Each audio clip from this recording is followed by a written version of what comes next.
ओहो, दिलान भी आ गई। जरा अपने भतीजे को तो प्यार कर लूं।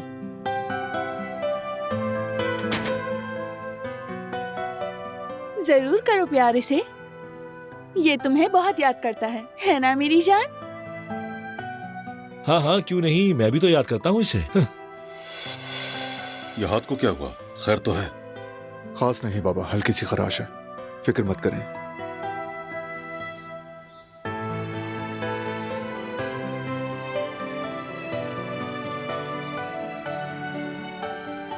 अच्छा, तुम हमेशा खैरियत से रहो।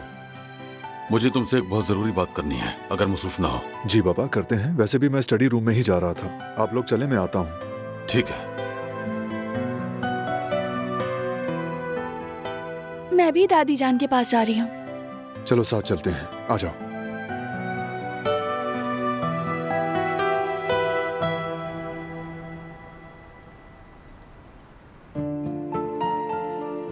हारून, कोई पेशरफ्त हुई? पुलिस ने कुछ बताया? नहीं भाई, कोई खबर नहीं आई अब तक। वो आदमी कहीं नहीं मिला।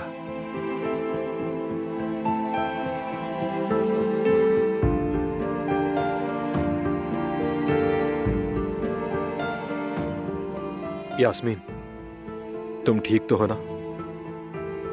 हाँ ठीक हूँ मैं, फिक्र मत करो तुम, बस नींद पूरी नहीं हुई। अच्छा ठीक है, मैं भाई के साथ काम देख लूंगा, तुम जाकर सो जाओ। हाँ बिल्कुल ऐसा ही है। हारून ठीक कह रहा है। हाँ, अच्छी तरह आराम करो, दिमाग को सुकून दो। ठीक है। तुम फिक्र मत करो यास्मीन, जब तक हम तुम्हारे साथ हैं वो आदमी तुम्हारा बाल भी पीका नहीं कर सकता। तुम मुतमईन रहो।